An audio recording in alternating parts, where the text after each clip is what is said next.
these two games that Aronian played kind of jumped out to me because they were both Queen's Gambit accepted, and this is like my favorite opening of all time. It's such an underrated opening, and everybody's looking at Nimzo Indian, King's Indian, Grumfeld, all these crazy lines. And the Queen's Gambit accepted, to me, it's like one of the easiest openings that you can play as black. But also, if you're looking to put a little bit of a dynamic spin on it, there are plenty of options there for black as well. And I think this is perhaps the most entertaining of them, right? So after d takes c4, we get our basic Queen's Gambit accepted position. And one of the things I like about the Queen's Gambit accepted is just that it's so practical, right? As opposed to those lines where you have to memorize like 20 different variations, and then within those variations there's all these sidelines, and it's enough to drive you crazy. Like, to me, openings like the Grumfeld seem almost unplayable unless you have an unlimited amount of time, and on top of that, a team of like 10 super GMs that are feeding you lines constantly. I don't think you can get away with these kinds of openings, at least at a high level. So me being kind of lazy, I guess you could say, but also human, I look for openings that I can actually digest, right? And the Queen's Gambit accepted already kind of narrows down White's critical options. By that I mean just ways in which White can create serious problems. Because here, historically, White's main moves have been e4, knight f3, and recently e3 has become quite popular. But by far, the most challenging move, or at least the most aggressive option for White, has been the move e4. Already, I mean, if you want to punish the Queen's Gambit accepted by playing e4, I mean, this is an ambitious move, right? White's saying, oh, okay, thanks for the center, and now I'll just get my pawn back, and everything is going to be great. Well, not so fast, right? Because black has a lot of options. Even the old school option e5, I think, is still very interesting. After e5, White needs to know what he's doing, because if you just start taking every pawn that crosses your path, you're going to start running into some trouble. For example, after queen takes d1, king takes d1, knight c6, black is very likely going to play bishop e6 and castle queenside next, and this king is not very well placed on d1, to say the least. So usually White goes something like knight f3, and after pawn takes, bishop takes, knight c6. This is one of the, I'd say maybe after castles, one of the key starting positions of the e4 variation. I've always thought the move bishop e6 was interesting. It leads to some very messy positions, which, it's certainly something that I'm not against on principle, but it really does hold up. So one of the key ideas is that if you take this pawn and you try to recover your pawn, black's just going to say, that's okay, I'm not really interested in having an extra pawn. What I am interested in is finishing my development and creating some kind of imbalance here. So usually black's going to follow up with moves like bishop d6, castles, and e5, and black's going to pin all of his hopes on this d4 pawn. So I think that position is fine for black. White has some other interesting options with bishop b5. I think this is probably the most testing move. But I think black is holding his own, not without effort, but nonetheless, I think black is okay. A move that I played for many years was actually knight c6, which is a very provocative move because, I don't know, has anybody ever seen the Alekhine variation against e4? It's after e4, knight f6. Ever come across this? No? Bobby Fischer actually played this with black in his match against Boris Spassky in 1972, and he won a nice game. This is an opening that was considered almost unplayable. And a lot of strong players have tried it. I actually tried it one time, and once was enough. I got absolutely destroyed. But it's a provocative move because what you're trying to do is provoke an overexpansion by White, right? This could backfire, and it could just be like an absolutely steamrolling attack. But after something like d4, d6, well, white has knight f3, but the most aggressive way that white can play is the 4 pawns attack. And there's certainly an argument to be made in favor of black. Black can start chipping away at the center with moves like c5 or knight c6. So the idea of knight c6 in the QGA, that's Queen's Gambit accepted for the layman, is to do something very similar, to provoke these pawns to move forward so that then we can start chipping away at them. For example, if you sort of go the 4 pawns attack approach, you're going to run into some trouble pretty quickly. For example, knight d3, bishop takes, pawn takes, queen takes. And already black is going to start playing moves like c6, e6, knight f6, and your pawn is doomed. Now recently, I think white has created some pretty interesting problems against knight c6. So, I'm probably looking more towards e5. But there's one line. It's the craziest line that black can play against e4. It's also the most ambitious. And that is the move b5. Now, after b5, black is saying, you know what? I've grown quite attached to my pawn on c4, and I'm not quite ready to give it up yet. Normally, this is considered almost suicidal to do. Like any kind of queen pawn opening where you take the pawn on c4 and you try to keep it, cling to it at all costs, it's going to spell disaster. For example, here, after the move knight c3, you could start with a4. It's actually what happened in the game. c6, pawn takes, and knight c3. You already have some trouble holding on to your extra pawn. If you go b4, I think after, after simply queen a4, right? I'm picking up this pawn. So that's out of the question. And after a6, which is the move that I used to think was kind of like the only way of handling this, white has knight takes b5. And it seems like, oh, now this is devastating. I lost one pawn, I'm going to lose the next. But after pawn takes, black can sack the exchange, and then it's kind of funny. You don't even need to take this pawn on e4. In fact, one of the best lines for black is e6. And if you say, oh, well, you missed your chance, right? Then black starts really coming at you with everything he's got. And I think the best move here after pawn takes was something like knight e7. And after pawn takes, knight f5. So it's just insane, right? Black is threatening queen h4. There's bishop b4 ideas. There's knight takes d4 ideas. So this is a really, really interesting line for black. White has found some ways, some very computerish ways of attempting to refute this. I think like rook a2, there were some important subtleties there. So when Nakamura played this, and actually Nakamura was not the first to play this, Aronian got this position twice in the Grand Prix. The first time he got it was against Leinier Dominguez. So I wanted to start with that game here. Queen b6. Totally new move, right? At least for me. I mean, I'm sure that it has been played several times. Do we have, let's see, yeah. Let's see, how many? It hasn't been played that many times, actually. Only 8 games. 4 games featuring knight d5 and another 4 featuring b3. Now, b3 is the first move that I would be terrified of, right? Because if I play the obvious move, c takes b3, white's going to take my pawn on b5 with check and then take my pawn on b3, and everything just starts falling apart. I'm not really down any material per se, but I haven't developed any pieces, and my queen side's wide open. So what are some ideas that black could play here? I mean, what could black have up his sleeve to avoid just total collapse?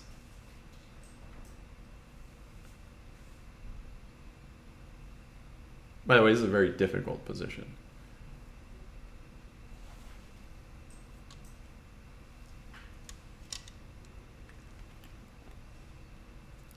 at least maybe some options, right? They don't have to be good moves, but just somewhere that we can use as a starting point. B4? What was that? B4. Okay, yeah, b4 could be a move. Right now, at least there's no queen a4 check or anything like that. But then maybe white's going to play knight d5, hitting our queen, and then playing bishop takes c4, right? So we lose our pawn, and we don't really address the underlying problem in black's position, which is that you haven't developed a single piece besides your queen. So b4, good place to start, doesn't really solve our problems. In the chat, they're mentioning a very interesting move, pawn to e6. So my follow-up question would be like, okay, what happens if white just takes the pawn?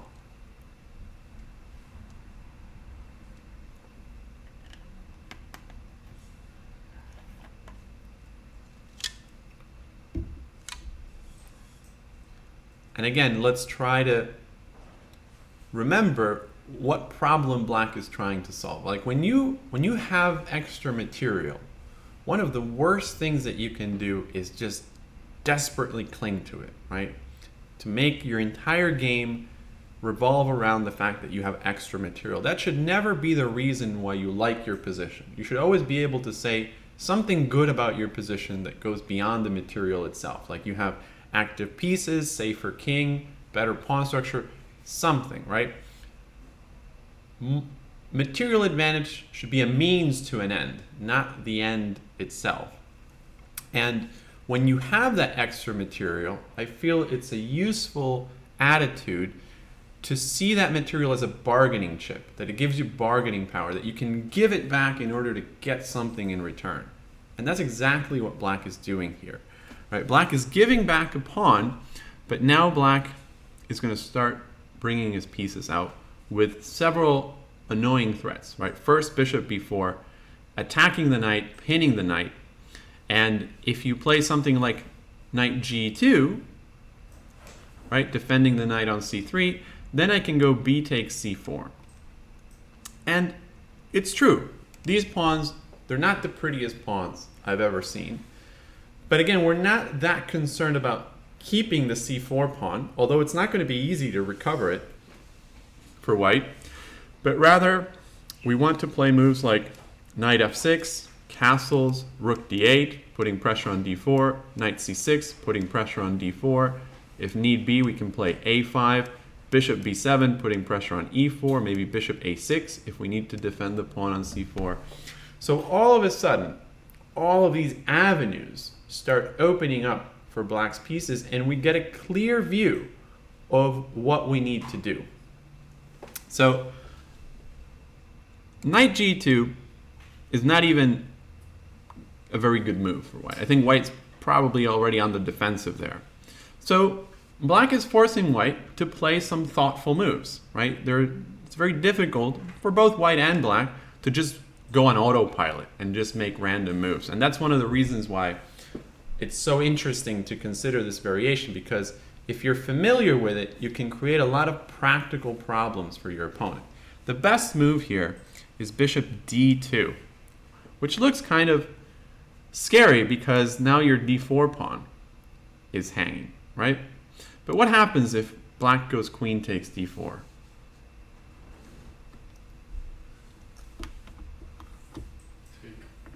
Yeah, right. Just take on b5, and if bishop, well, I don't know, if bishop takes d2,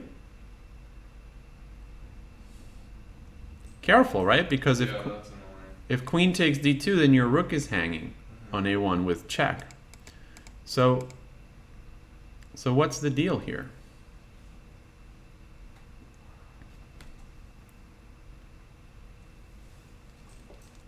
Yeah.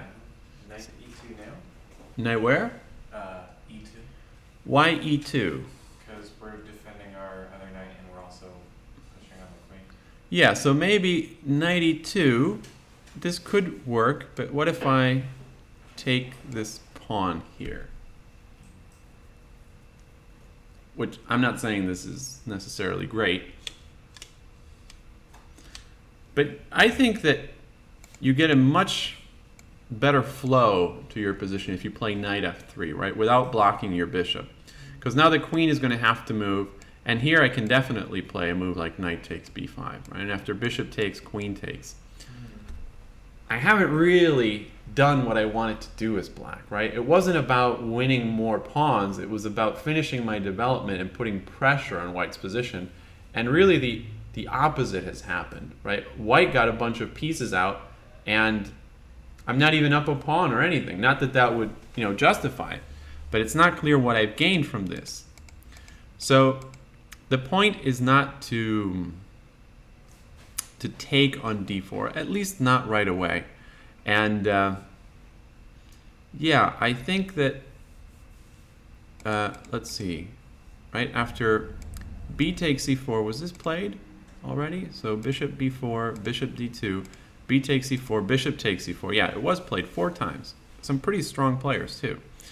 And here, knight e7, right? So black is going to continue in this vein, right, of just castling, going rook d8, knight c6, a5, all the typical moves that black wants to play. And I think black is doing quite okay here. And actually, check this out. If you don't believe me, the engine says that for all this craziness, we're still within a pretty safe margin in terms of, the evaluation.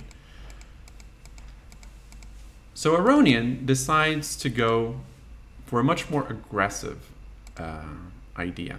Plays the move knight d5, right? Attacking our queen.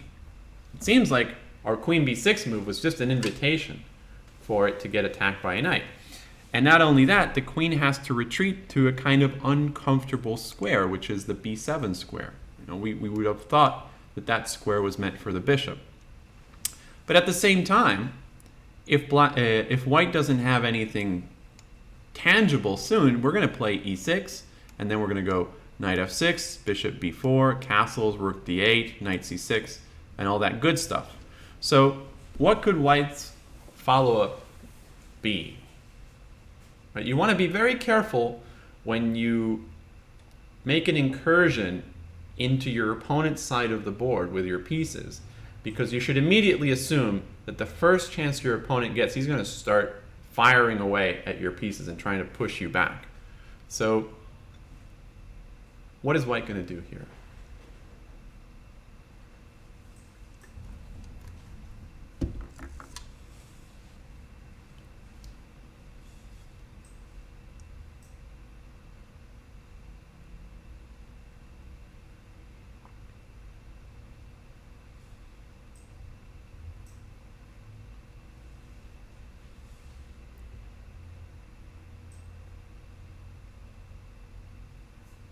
Any ideas? And usually when you're behind enemy lines, you have to base your play on sort of very concrete approach, right? It's not like you can just comfortably maneuver on your opponent's side of the board the same way that you would on your own side of the board, right? Because that's what the space advantage is for. When you move your pawns forward, that usually means that you have these safe squares, right? That your pawns create a sort of safe perimeter for your pieces. So when you move beyond that perimeter, you're in the red zone, right? There's all sorts of ways that your opponent can start creating threats on your pieces. So yes, here in the chat they're mentioning the move bishop f4. Very natural move. It develops the bishop and creates this devastating threat of knight c7.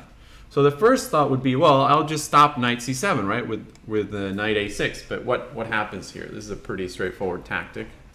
Rook a6. Yeah, just rook takes a6, and the game is over. So what's going on here? Did Leinier Dominguez, who was the first one to play this, and Nakamura both miss bishop f4? Did Nakamura repeat the same line and fall for the same trap? Of course not, right? So what could the idea be? And again, whenever you're dealing with a highly complex position, you always want to go back to basics. You always want to go back to the core idea, the reason why you're playing this. And remember that black is playing this variation to develop his pieces quickly. He's using material as a bargaining chip.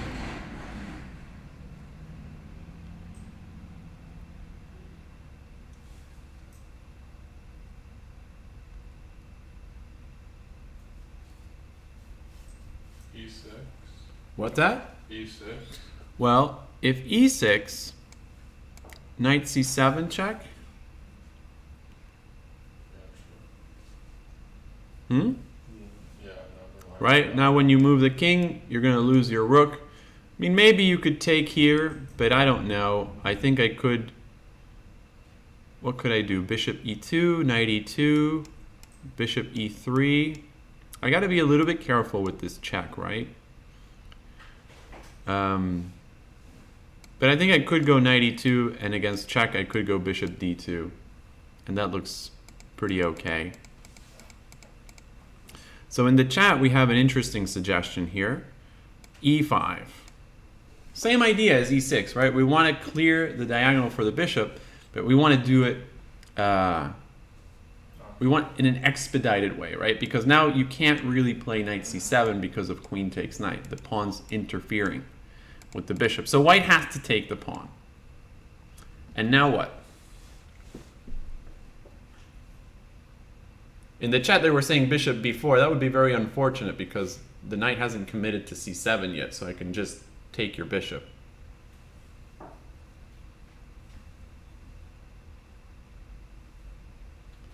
This is really where the game gets trippy.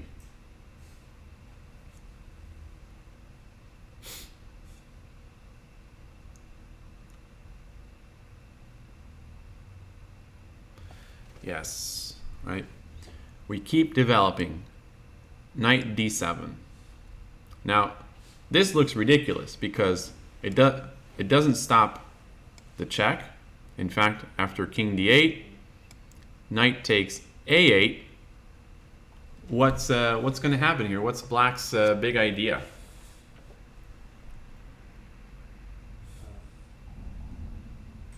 Queen to e4 now.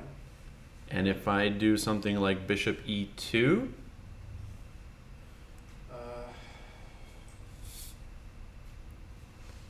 so before I think a useful tool to make sure that your calculation is as accurate as possible is to sketch out the moves that you want to play, right? Before you choose one and run with it, you want to lay out your options, right? So what are the moves that you would like to see for black? Okay, I mean, you mentioned this one, right? This is one. But this can't be the only move that we want to play. Take back the knight, use knight to capture bishop. Okay. Also bishop b4. Yeah. And probably also knight f6. Sure. Maybe even if we can, we want to bring a rook into the game, right? So this is more or less the sketch of what we want. And it's important to draw this sketch before you commit yourself to even calculating a variation, let alone playing one, right? Because this is what's going to feed your brain, right? So your brain's going to say, okay, this is where I want all my pieces to go, and then you're going to draw from that to put together variations. Now, if you only look at one move, right, your brain is just going to, that's all the raw materials your brain's going to have, so it's not going to come up with a lot of original ideas if it has such constraints on it. So our job is, let's say, in the first part, to sketch out our options, and in the second part, we need to figure out the order in which we need to play these pieces of the puzzle, right? So queen takes e4 is definitely an option, but now the move bishop b4 can definitely be an option. First of all, we're developing a piece with tempo, with check. Secondly, there's not a really good way to block the check, and after king e2, queen takes e4 is checkmate, right? So this is an easy tactic to miss if you're just, if you just have this tunnel vision where all you see is capturing pieces. Like, oh, the pawn on e4 is hanging, the knight on a8 is hanging, I have to take one of these pieces. Then all of a sudden you start missing things. So this is an important idea for black. And that's why after knight d7, the move knight c7 is already a big mistake. So white played bishop f4. This is a very important move because it relieves the knight. It allows the knight to go to c7 without having to worry about guarding the b4 square, because now against bishop b4 we can always react with bishop d2. So black plays knight f6, another move that's part of our original sketch. And of course, a move that basically forces knight c7. And now after king d8, knight takes a8. So where do we go from here?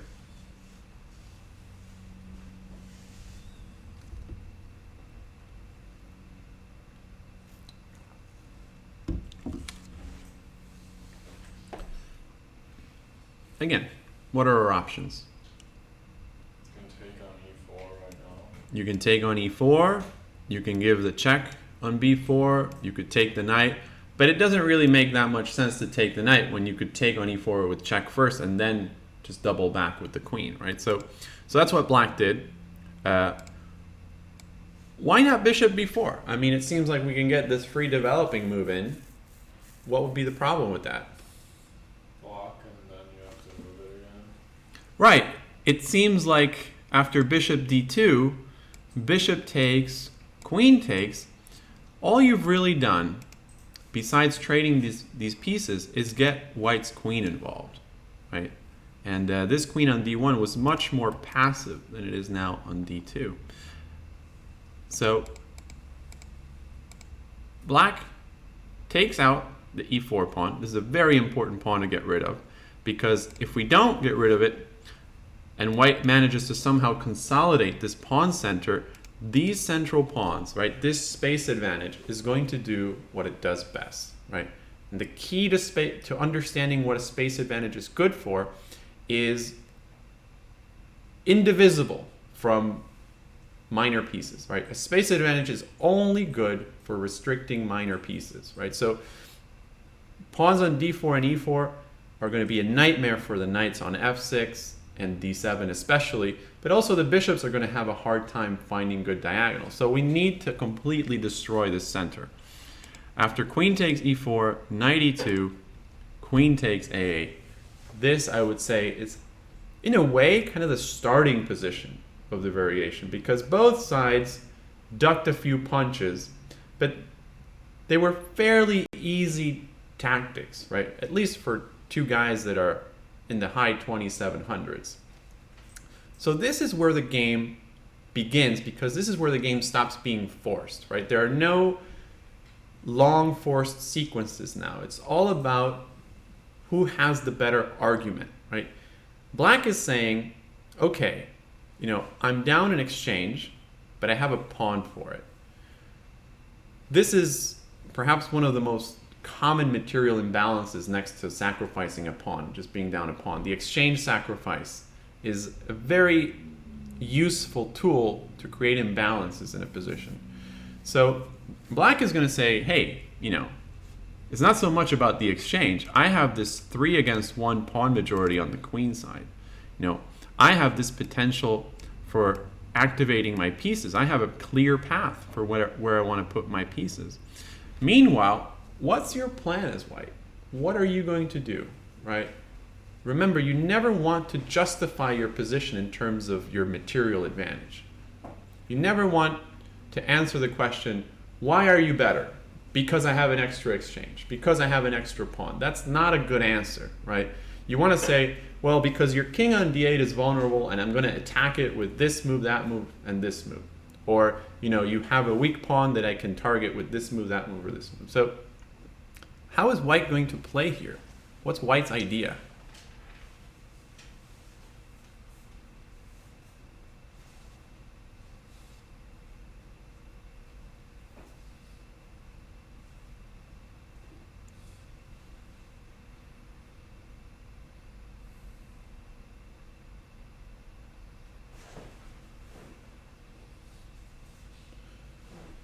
By the way, I'm not sure I have the answer to this question. I was kind of hoping you guys would help me find it, because Aronian seems to have the answer. He won both games.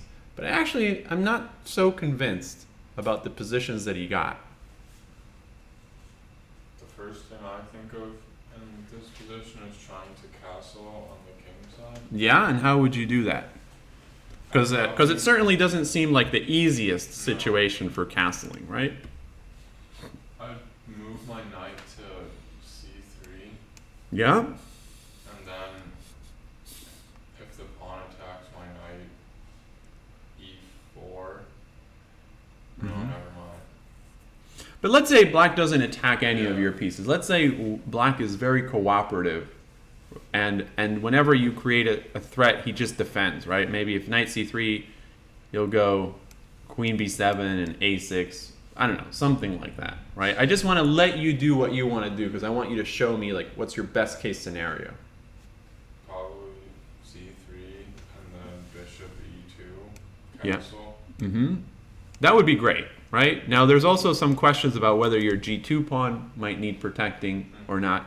Maybe not. But that's priority number one for white. Get this king out of the center, right? Because sometimes you don't need to castle. But here, black has an open file, right, that he wants to put a rook on.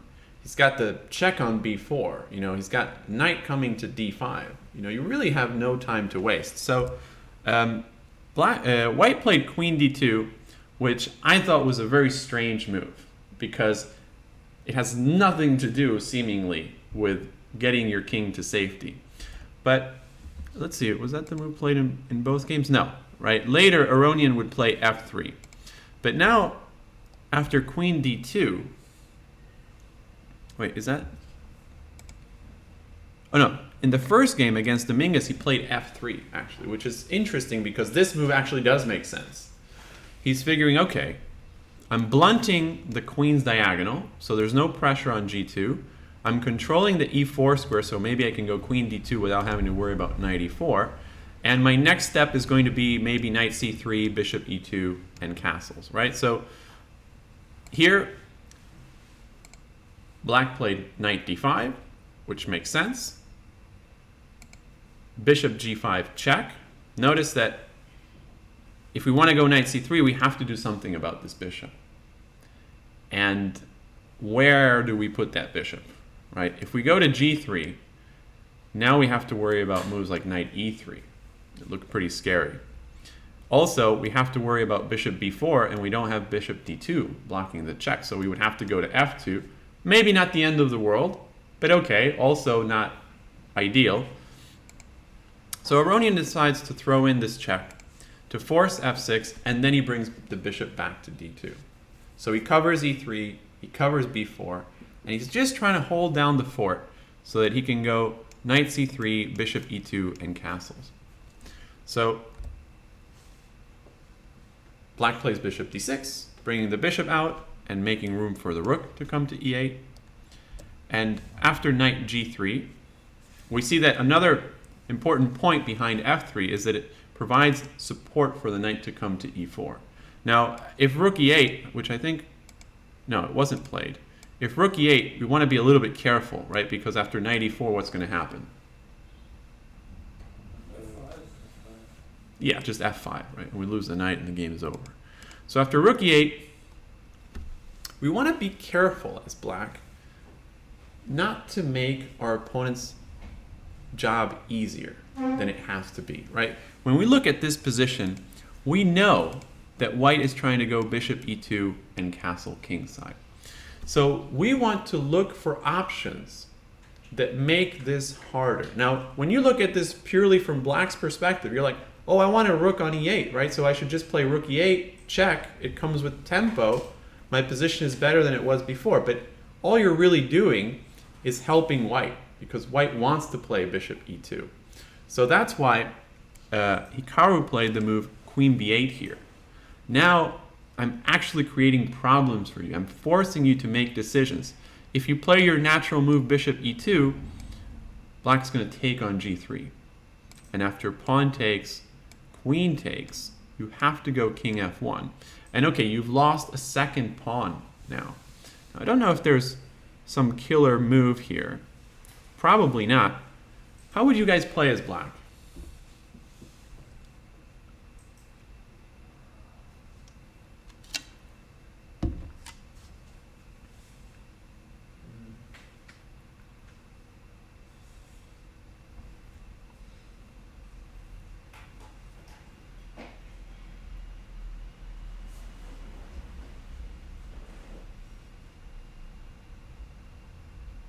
So in the chat, they're talking about the possibility of b4, but you have to be careful, right? Because maybe I can go bishop takes c4 and get rid of that pawn.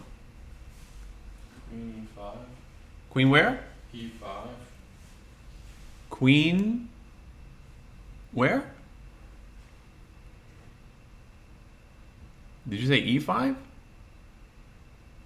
Yeah. Well, but there's a pawn there, right? Yeah. So that's not going to work. Now they're saying maybe h5, h4, and h3. Now I'm wondering if that's an actual threat, because maybe when you go h4, I can always go rook h3 or queen e1. So what happens if I just take this pawn?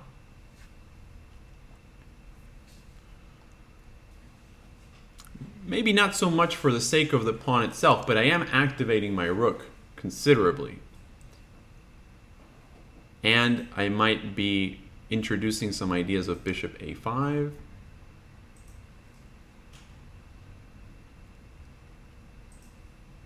I'm not entirely sure about this, right? So h4.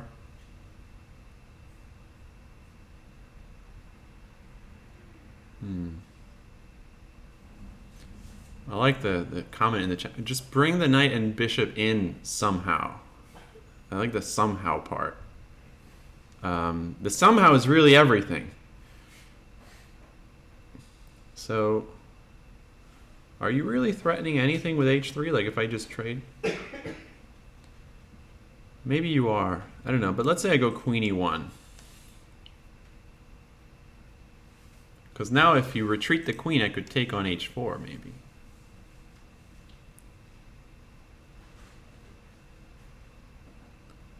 Right, and if you go queen b8, hitting my rook, I don't know if this works, but it might be interesting, right? If we're talking about using material as a bargaining chip, maybe I can give back the exchange and now take this pawn. Although I'm not completely sold on this idea. There is a bishop check, absolutely.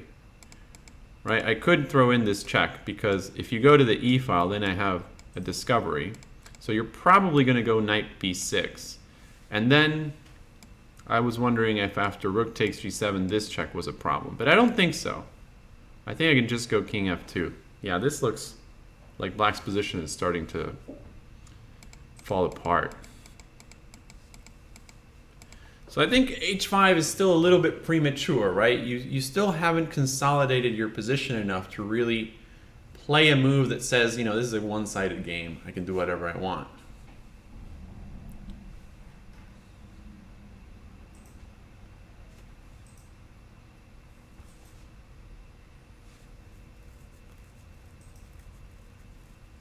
Well, what about this move?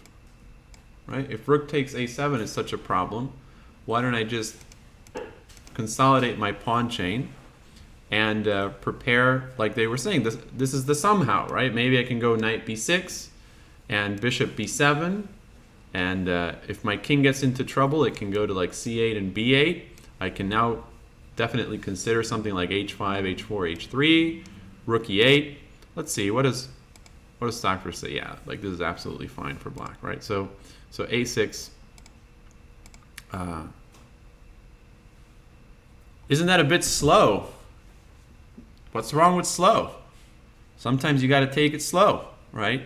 What matters is that your opponent doesn't have anything immediate that he can do. So if your opponent is not threatening anything, taking it slow is a good strategy because it forces your opponent to make a decision, right? When you play the move a6, it's like you're throwing the ball back in your opponent's court and you're like, okay, you figure it out. You know, why do I have to do all the heavy lifting? So I think black's compensation is very interesting here. Even if the queens were to come off the board, this 3 against 1 guarantees long-term compensation and usually pretty good endgames. Let's block that. So after queen c7, sorry, queen b8, white played king f2. It's not quite the castling that we were hoping for, but at least white is trying to get the king out of Dodge City. So black brought the rook to e8, and now after bishop e2, bishop c7. And I think this was a key moment for black. I'm not sure that bishop c7 was the right move. I'm sure it wasn't a terrible move or anything. But what are some of black's options here? Right? Before we commit to a move, or we even commit to analyzing a move, what are some of the moves that black would like to play?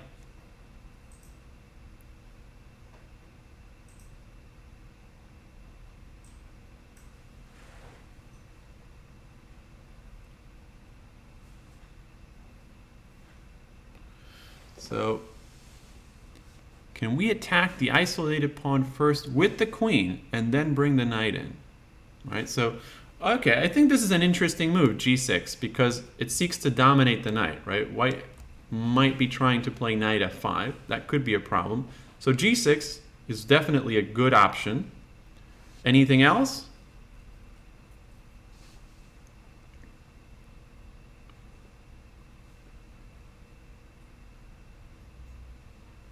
Queen b6.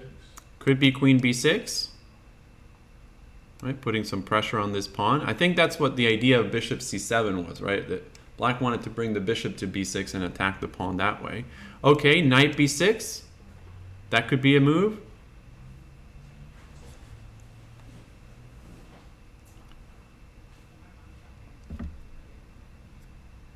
I mean, there's another move that you always want to play, which is a6, right? a6 would just make sure that your pawn chain never gets into trouble. And especially your a7 pawn, right? That you never fall for something like rook takes a7 or something like that. So this is where we're going to draw, this is our sort of well of ideas. This is where we're going to take, where our variations are going to take the raw materials from. So I kind of like the move g6. I'm not entirely sure what white was going to do. At the same time, what are some of the moves that white wants to play, right? We can't just do this in a one-sided way. We have to see what does black want to do, what does white want to do, and what's sort of the intersection between those. Okay, rook e1 has to be one of the moves, right? So that then we can maybe go bishop f1, maybe king g1. Also, a move that white might want to play is knight e4. Maybe another move could be bishop a5. So I think these are, a pretty good sampling. So I would say, yeah, probably rook e1, right? Because knight e4, maybe knight e4 is good. I don't know. The knight certainly didn't seem to have very good prospects on g3. And what happens if black just says, oh, thanks for the free pawn?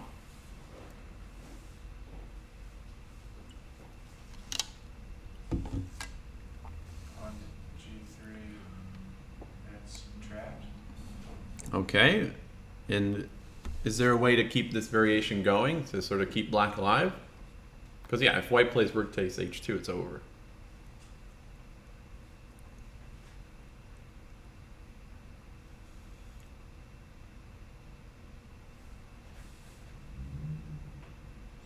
Yeah, right, we got a couple of options here. We got f5, we've got rook takes e4, because this knight needs to protect g3.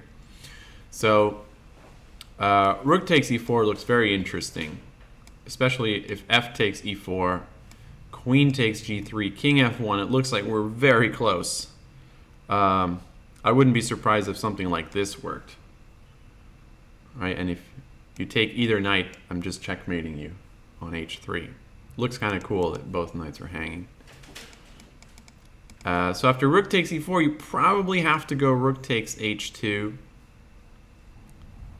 And now my rook is definitely hanging. So I'd probably need to go rook e7 to protect here.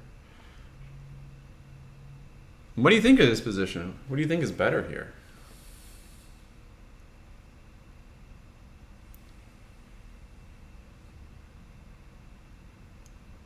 Who's made more progress over the past 2 or 3 moves?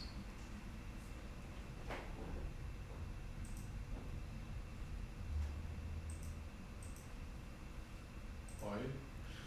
Why do you say that?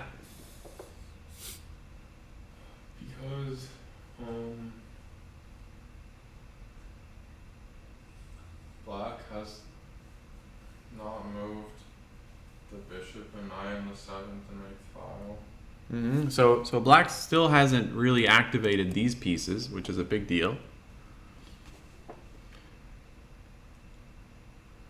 So of all the things that black wanted to do, he hasn't really done any of them. And of all the things that white wanted to do, has white accomplished any of them? Yeah, kind of. Yeah, right. Okay, I didn't castle, but I did activate my rook, right? My rook on h2 looks pretty good. Without a dark square bishop, this king looks pretty safe. And if I want to, I can play bishop f1 next. I would say that white has a pretty big advantage here. And this is one of the things I like to do, is just look at a position, sort of give my estimate of how it's going, and then compare it to the computer, right? A lot of people, what they do is they'll go through the entire game with the engine on. And I think that just atrophies your brain. Like, you're not really engaged with the position. You're just sort of following what the computer says. So, oh, look at this. It's not that bad. I thought white would be at least +1 here. So, maybe this g6 move, let's see, did we miss anything? No, knight e4 looks like the best move. Bishop takes h2, not bad. g3, top choice. Boom, rook takes e4. We're good. Right? Oh, that we know it's losing, but rook takes, rook e7. Okay, bishop a5, king e8, and b3, and apparently white does retain some initiative, but nothing too terrible. So the move g6 is a very interesting move. So we got one good candidate. Let's try to look at another move so that we have something to compare it to, right? Because maybe g6 is okay, but maybe we have some amazing move that we're not even considering. So let's say, I don't know, let's say I play a move like a6, right? And white plays rook e1. What can we do here?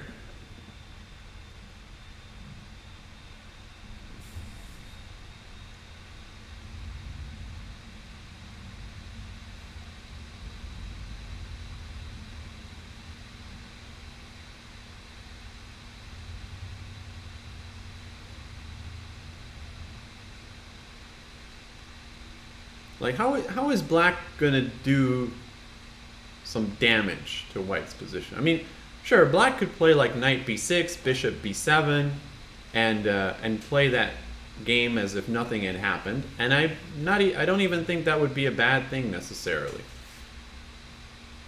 But is there a way for black to really sink his teeth into white's position?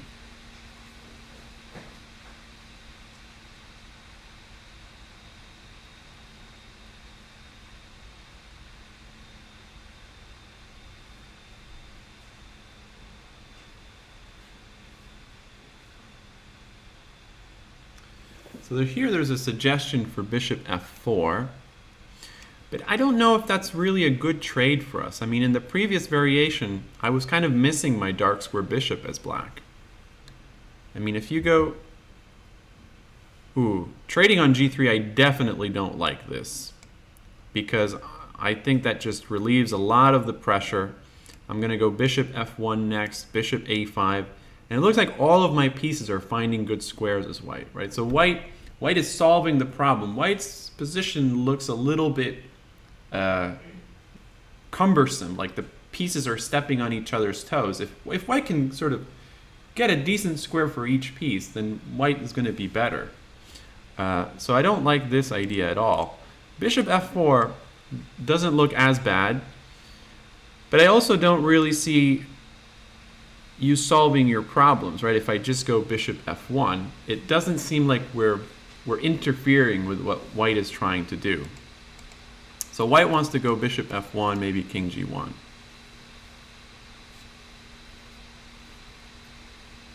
Maybe not king g1. The king looks pretty good on f2. Is knight f4 any better? Let's see, knight f4. So if I go bishop f1,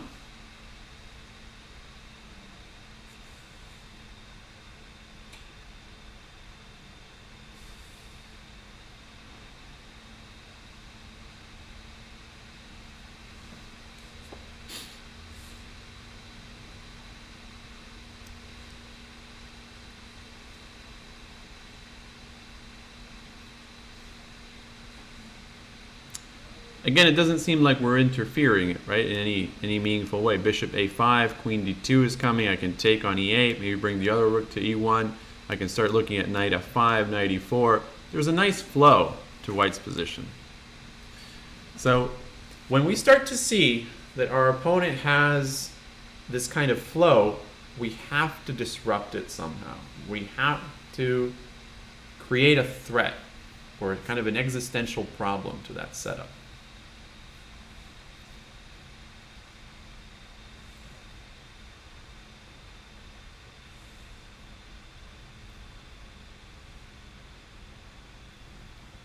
Bishop c7. With the idea, Can't check on ace5. And then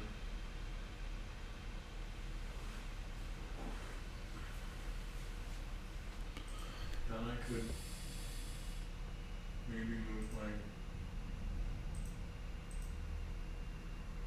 That's really the only idea, I guess. no, bishop c7 is always interesting, and it's very similar to what Dominguez played in the game, especially because it also introduces the idea of attacking d4, right? This pawn on d4 is a liability for white, but you can't really feel it because there's no easy way for black to attack it. But now that the pawn is on a6, you could also consider a move like queen a7. Because now if you continue doing what you want to do, I can take on d4 with check. And you have to be very careful here. So after queen a7, I would think that you would have to start with bishop a5 check, and only then bishop f1. But I don't know about this, right? Because now I can go bishop c7. So I wouldn't want to waste the move on bishop c7, you know, to prevent bishop a5. I would rather just meet bishop a5 with bishop c7. And here, I don't know. If bishop takes, I think king takes. My king is pretty happy here. Looks fairly safe. And if bishop f1, now after rook takes, you can't go queen takes because you're almost getting mated here. So you would have to go king takes, and your strategy is not working, right? You wanted to tuck your king away, maybe on f2 or g1, and now it's being dragged back into the center. So let's see. What do you guys think of this position? Where does it fall? Like in terms of better for white, better for black? How does it compare to the g6 line that we just looked at? Because ultimately our goal is to have at least two options that we can choose from, right? A point of reference and then a move that we can determine whether it's better or worse. So that's how usually we want to make our decisions during a chess game. It's kind of like an informed decision.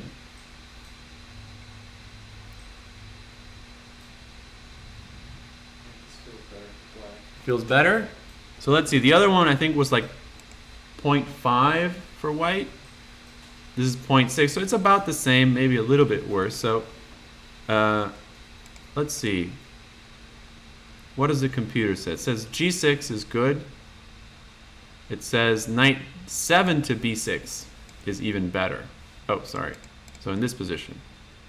Oh, it says a6 is good. And after rook e1, instead of queen a7, knight b6. And after bishop f1, it says rook takes, queen takes. Oh, this is funny. And f5, right? So playing against this knight so that it can't go to e4 or f5. And if we keep going with our strategy, what does it say? Oh, it just keeps building up the position. Queen c7. And if you do something like bishop a5, then maybe just... It says queen e7. I would be very tempted to do something like g6, and now your knight is dead. So it's already starting to say that black might be the one pressing for the advantage. So let's see what happened in the game. Black played bishop c7, which looks like it's definitely part of black's plan, so it's a move that's not wrong. Rook e1, bishop b6, and king g1. Interesting. So white cuts his losses and says, okay, you know, you want this pawn so bad, you can have it. And now black plays knight e5. So what's going on? Why can't I just say thank you for the pawn? Right, I'm guessing white, of course, is going to go king h1. So white doesn't have to worry about the king anymore. That's the good news. That's sort of what you're getting for your money.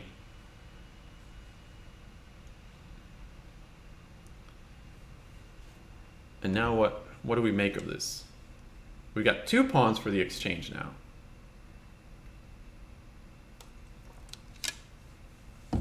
Bishop f2. Bishop f2. Okay. How do you feel about this position, though?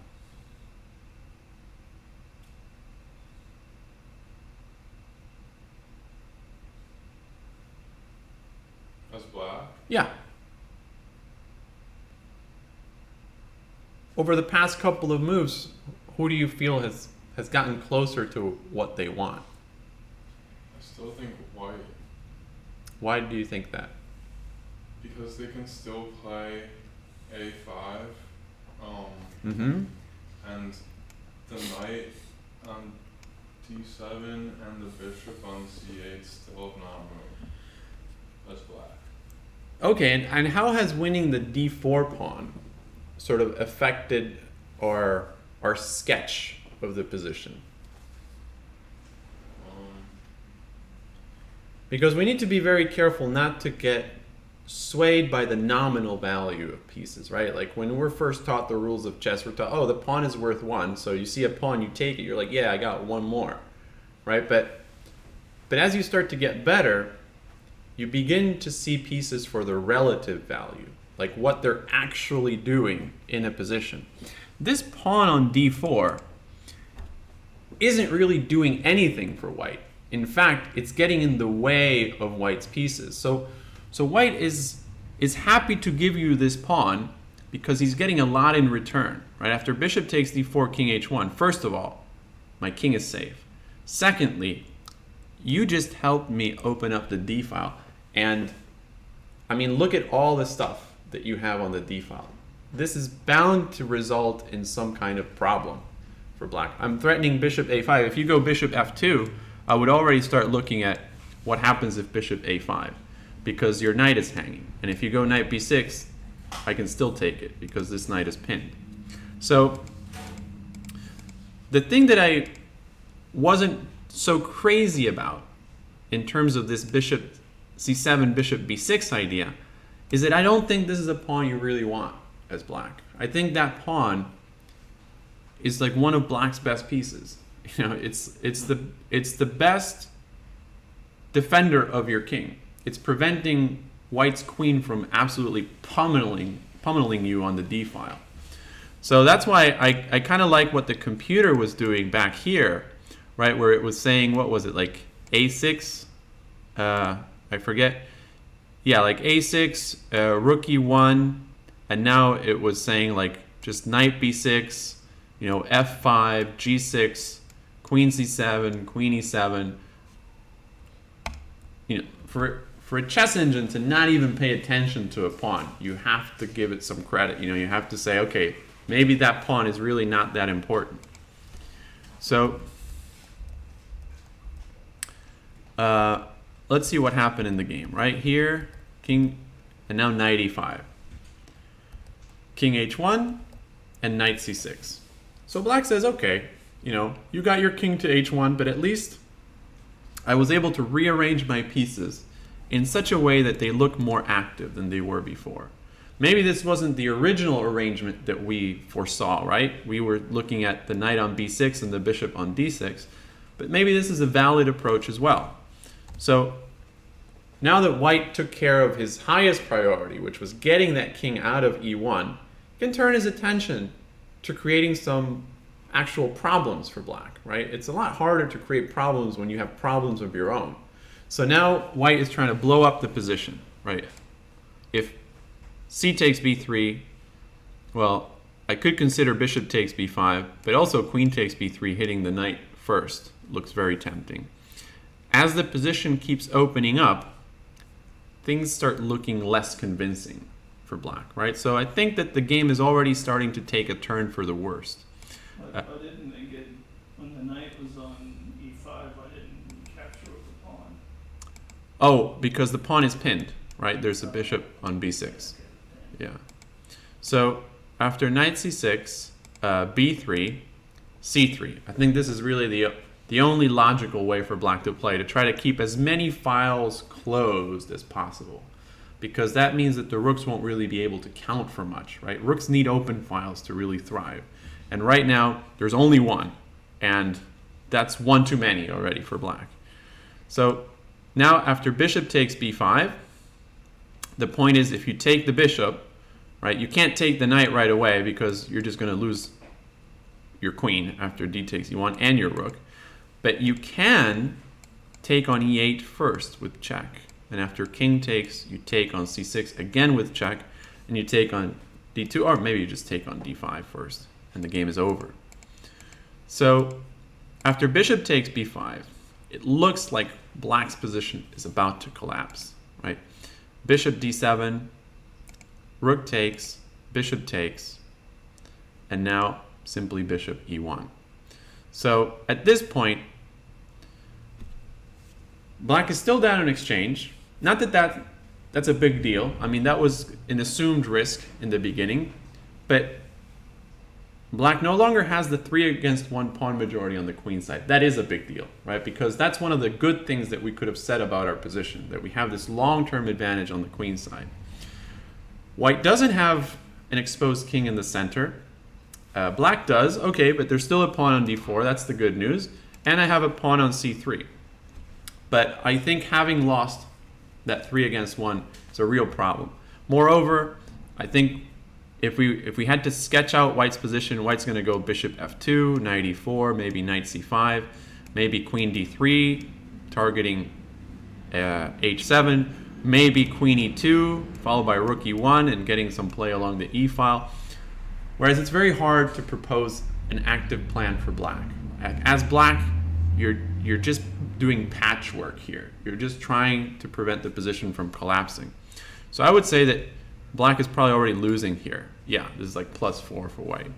So where was the big blunder? It might have just been this rearrangement of pieces, right? The bishop c7 thing. So here, bishop b6, king g1, knight e5, yeah. And then the position just unraveled. So anyway, Aronian won that game. It was a nice game. And then just a few days later, he gets the same line against Hikaru Nakamura. And he improves upon it as white, which means that he didn't like the position that he got as white. Otherwise, he would have just played the same way. So now instead of f3, he plays queen d2. Now this must be a deep move, because it's ignoring the main problem that he actually successfully solved in the first game. So now, after knight d5, knight c3. So his idea is, I don't want to do this thing with my bishop. I don't want to go back and forth. I don't want to put my bishop on a passive square. You want that bishop, you can have it. So bishop b4. Black wants to keep this knight on d5. Oops. And now bishop e2. So notice this is kind of a cleaner solution for white, right? White doesn't have to go f3, king f2, and make all those strange contortions. He's just getting the knight out, the bishop out, and he's going to castle, and that's it. So now, rook e8, and white plays bishop g3. What happens if white just does what he wants to do, castle king side? Take the knight on c3, and somehow you're going to hang that bishop on e2. Yep. Again, the somehow is always everything, right? So black still creates a problem, right? Black still doesn't let you get to where you want to go. So that's why he goes bishop g3. So now you can't unload your knight on f4, and I'm ready to castle, right? So it looks like white is very, very close to getting a much better version of what he got in the previous game. So black plays knight f6. Again, the question, what happens if castle's king side?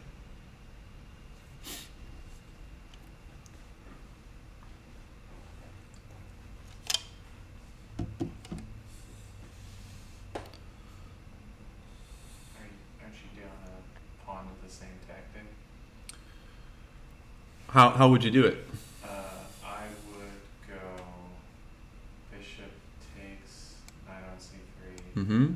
take back the pawn, knight takes, Mm-hmm. and you can't really queen take because rook takes. Well, I can't really do it. That's a very strong statement.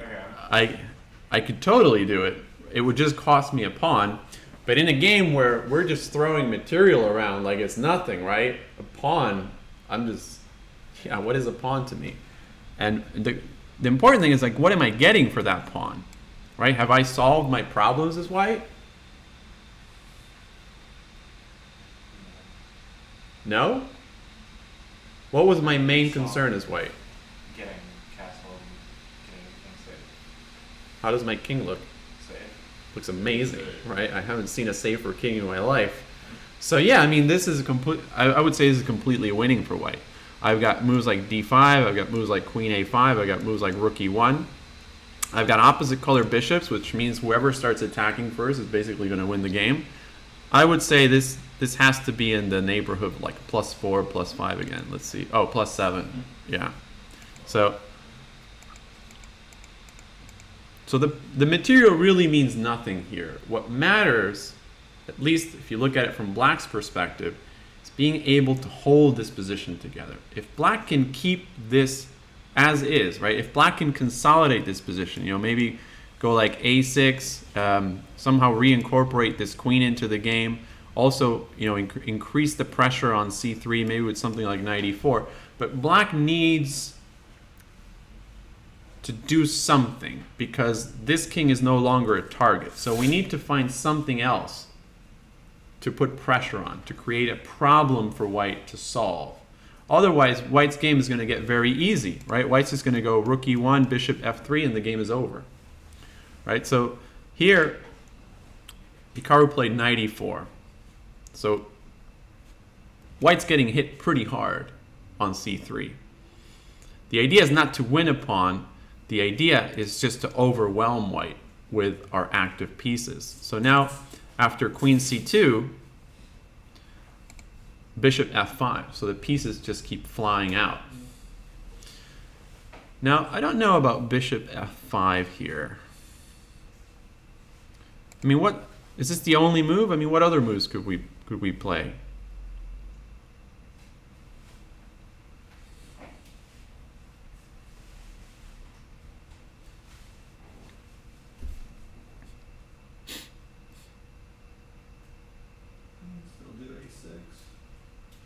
Can we still do a6? What happens if knight takes b5? Can we take the knight with the bishop? So here bishop takes? Oops, Yeah. sorry. And if pawn takes? Okay. Because if we take the pawn, I think white's idea is to go bishop f3. And these bishops are looking pretty nice, Also, there's a queen takes h7, possibly. I would say that there's also rook e1. I would say, let's see, yeah, +3 for white. So that's winning. So we need to do something that will interfere with white's plan of just going bishop f3 and rook e1. And I think that was the point of bishop f5. Because, well, white played bishop h4. If you go bishop f3, what's going to happen?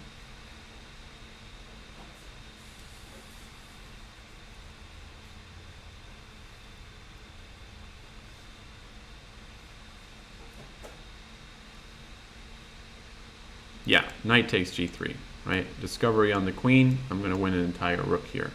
Maybe I should, take on c3 first just to prevent any kind of bishop takes d5. So something like this would probably be best. Because if you take here in between move, I'm just going to take, and you don't have enough time to take on c3. But I was thinking, what happens if I do something like takes and bishop takes, right? You can't I don't think you can really play bishop f3 yet because I'm going to take the rook. And if you move the rook, which is unclear where you're going to move it to, but let's say, I don't know, something like rook d1 maybe.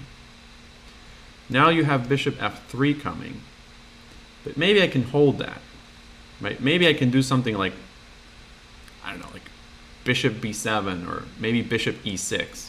And if you go bishop f3, what I can say is, okay, you castled your king is safe, your bishops look fantastic, but now instead of 3 against 1 on the queen side, I have 3 against 0, right?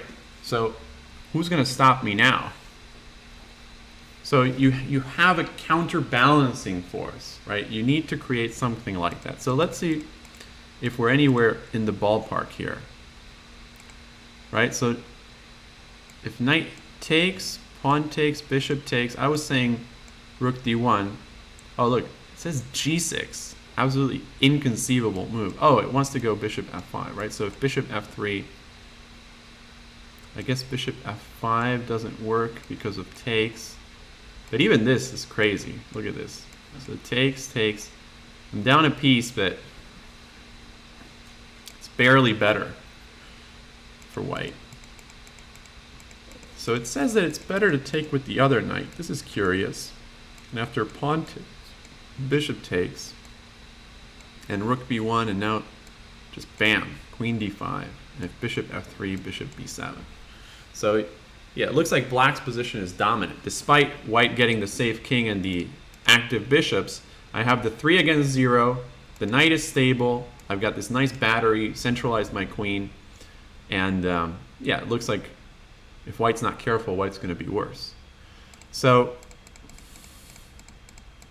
very difficult position. After queen c2, black played bishop f5. Maybe, I don't know, maybe this move was missed, bishop h4, because now after f6, I can go bishop f3, and there's no knight takes g3. And now after bishop takes, b takes, g5, it looks like, oh, now you just go bishop g3 and knight takes g3 and you lose. So what is white going to do here?